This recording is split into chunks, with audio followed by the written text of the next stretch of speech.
आपका सवाल है 1200 की एक राशि ए बी सी में 5:7:13 के अनुपात में वितरित की गई, तो ए को कितनी राशि मिली। हमारे पास 1200 रुपये है, ये 3 लोगों में बांटे गए। सवाल आपका क्या है कि आपके पास 1200 रुपये हैं और आपने इसको 3 लोगों में बांटा ए बी सी, तो हमको ये निकालना है, लेकिन इनमें जो अनुपात दिया है वो 5, 7 और 13 का दिया है। तो सवाल के हिसाब से हमको निकालना है कि ए को कितना पैसा मिला, ठीक है। या हमसे पूछ लिया जाए बी को कितना पैसा मिला या सी को कितना पैसा मिला, किसी का भी पूछा जा सकता है, तो हम इसको किस तरीके से निकालेंगे। देखिए बेटा, ये आपको अनुपात दिए हैं, तो ये आप ये एक्स मान लीजिए, है ना। या इसका तरीका क्या है कि आपको अगर गणित के तरीके से बात की जाए तो आपको निकालना है कुल अनुपात। क्या निकालना है इस सवाल में? कुल अनुपात। और आपको जो अनुपात दिए हुए हैं वो आप पूरे पूरे जोड़ लीजिए। आप जब जोड़ लेंगे तो आपका आ जाएगा 25। फिर आपको जिसका पूछा जाए, जैसे मान लीजिए ए को कितनी राशि मिली, तो ए को जो भी राशि मिली वो निकालने के लिए ए को प्राप्त राशि, जो आपका ए वाला अनुपात होगा वो आप ऊपर लिखोगे, कुल अनुपात नीचे लिखोगे, और जो पैसे आपको बांटने हैं उससे आप गुणा कर दोगे। तो ये फॉर्मेट है, ठीक है। तो ये हो जाएगा 5×25 और ये 5 दूनी 10 और 5 चौक 20, 240 रुपये। अगर इसी में मैं सवाल बढ़ा दूं कि यहाँ पर बी को कितनी राशि दी, तो बी का अनुपात कितना है? 7। तो इसी तरह 5 बटे यहाँ पे 7/25 गुणे 1200, तो ये बी को प्राप्त राशि, ठीक है। इसी तरह से सी को प्राप्त राशि निकालना होगा 13/25 और ये 1200। इस तरह से इन सवालों को किया जाता है, ठीक है। अगर हम यहाँ पर एक सवाल और बता दें, इसी सवाल को अगर हम पलट दें और आपको सवाल दे दें हम कि बी तथा सी को प्राप्त राशि में अंतर, इन दोनों को जो पैसे मिलते हैं उसमें कितना अंतर है, आप ये बताइए। और आपको ऑप्शंस दिए हुए हैं 288, 328, 296 और 286। तब आप इस सवाल को कैसे निकालेंगे? तो एकदम इसी तरह से निकालेंगे। यहाँ पर ए का हमको कोई काम नहीं है, ठीक है। हमको यहाँ पर किसका काम है? बी तथा सी का। किसका काम है? बी तथा सी का। तो बी में आपका कितना हो जाएगा? 7/25 गुणे 1200। इसी तरह से सी में आपका कितना हो जाएगा? 13/25 गुणे 1200। तो आपको बी तथा सी का अंतर निकालना है। तो आप ऐसा करिए, सी माइनस बी आप निकालिए। अगर 13/25 गुणे 1200 माइनस 7/25 गुणे 1200, ये बन जाएगा, है ना। या तो आप उसको हल करके निकाल लीजिए या आप ऐसे निकाल लीजिए। 1200 आपका बाहर आ गया, 25 बाहर आ गया, 13 माइनस 7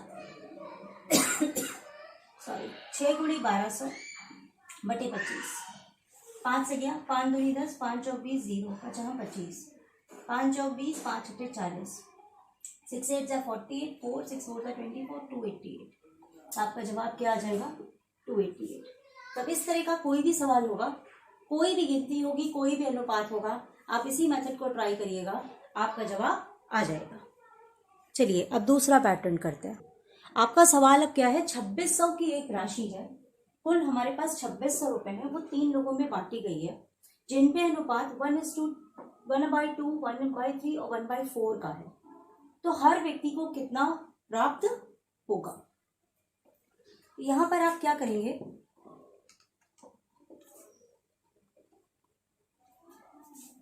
आपका अनुपात है A:B:C, 1/2, 1/3, 1/4। पहले आप इस अनुपात को सही करिए। जब भी बटे में अनुपात होता है तो हम नीचे वाली गिनतियों का लघुत्तम लेते हैं। तो 2 और 3 और 4 का हम लघुत्तम अगर ले लेते हैं तो ये हो जाएगा 2 एकम 2 और ये 3 और 2, यानी आपका लघुत्तम हो गया 2 गुणे 2 गुणे 3, यानी आपका लघुत्तम आ गया 12, ठीक है। तो आपका जो भी ये लघुत्तम 12 आया, आपने इसको तीनों में गुणा किया, ये आपने छोटी क्लास में पढ़ा होगा। इसके बाद ये आ जाएगा 6, ये आ जाएगा 4 और ये आ जाएगा 3। ये अब आपके प्रॉपर अनुपात हो गए। और जिस तरीके से आपने पहला वाला सवाल किया था उसी तरह से आपको करना है, यानी आपको क्या करना है, कुल अनुपात निकालना है। कुल अनुपात यानी 6 और 4 और 3 को जोड़ दिया तो आपको कितना आ गया, 13। अगर आपको ए का हिस्सा निकालना है तो इसका अनुपात कितना है, 6/13 और यहाँ पर ये क्या है, 2600। आपको बी का निकालना है तो 4/13 गुणे 2600। इसी तरह से सी का निकालना है 3/13 गुणे 2600। ये हो जाएगा 13 दूनी 2600, 6 दूनी 1800, 6 दूनी 1200। यहाँ पर 13 दूनी 2600, 4 दूनी 800।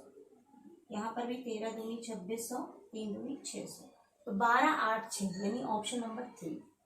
यानी आपका जब बटे में दिया हो तो आपको पहले उसको सही करना है, उसके बाद जैसे पहले सवाल निकाला वैसे ही निकालना। देखिए कैसे करना है। 81 को 3 भागों में बांटना। पहले का 1/2, दूसरे का 1/3, तीसरे का 1/4 बराबर हो, ये लिखा। तो मान लीजिए पहला मैंने ए ले लिया, दूसरा बी ले लिया, तीसरा सी ले लिया। तो ए का 1/2 बराबर है बी के 1/3 से, बराबर है सी के 1/4 से। ये आ गया, यानी आपका बन गया a/2, b/3 और c/4। मैंने इसको k मान लिया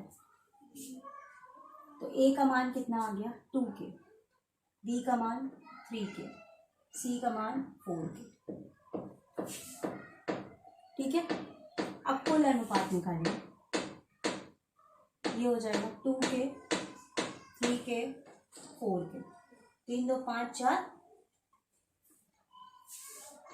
9k।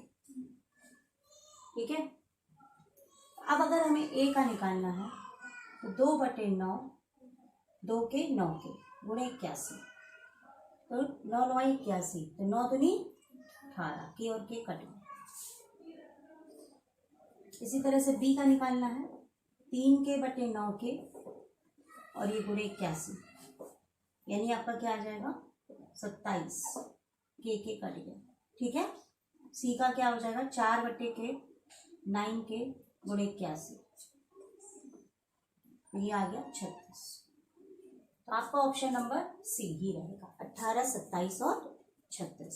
इस तरह से सवाल दिया है तो बिल्कुल तो घबराने की जरूरत नहीं है, आराम से हो जाएगा। सवाल फिर से देखिए।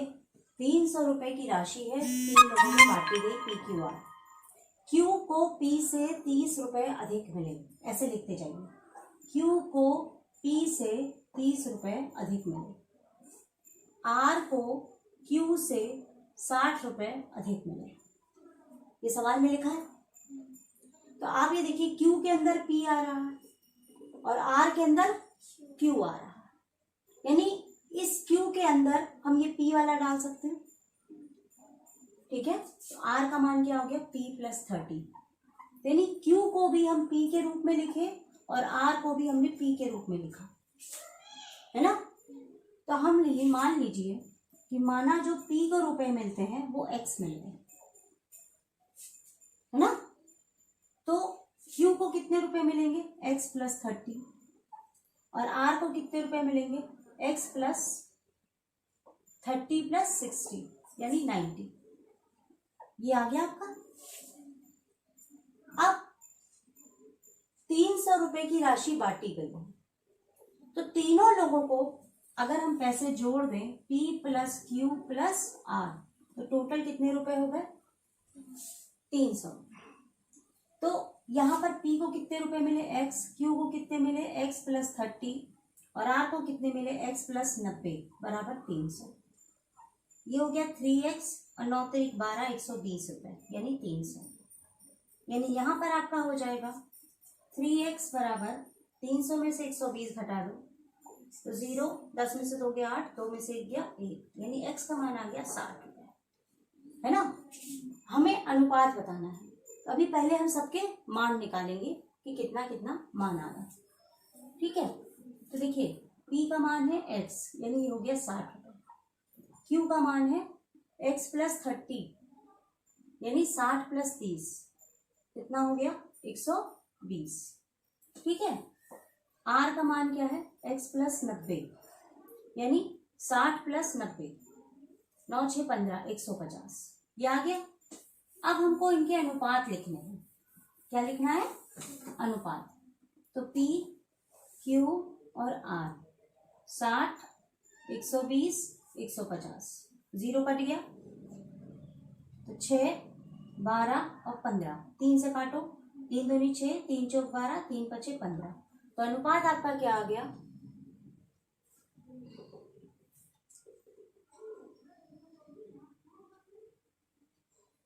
60 30 90,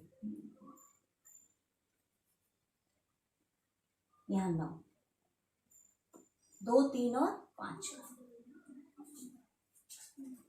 सवाल समझ में आया? ठीक है, अब अगला सवाल। किसी पैसे को किसी लोगों में किसी अनुपात में बांटना था, लेकिन गलती से दूसरे अनुपात में बांट दिया, तो उसको कुछ पैसे अलग मिलेंगे। तो वो कितने पैसे अलग मिले? यहाँ पर देखिए इस अनुपात में बांटा गया, तो 555 को पहले हमने 4:5:6 में बांटा, है ना। तो यहाँ पर ये A की राशि, ये B की राशि, ये C की राशि, और हमको सवाल के हिसाब से केवल C से मतलब है। तो पहले हम कुल अनुपात निकालेंगे। तो कुल अनुपात अगर आप निकालेंगे आ जाएगा 4, 5 और 6 बराबर 6 4 10 5 15। तो C को कितना मिलेगा? 6/15, C का 6 और ये 15, और कुल पैसे कितने? 555।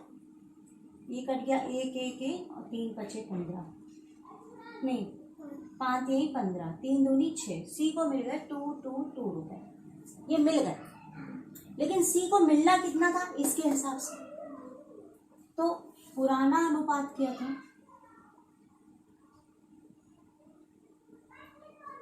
1/4, 1/5, 1/6।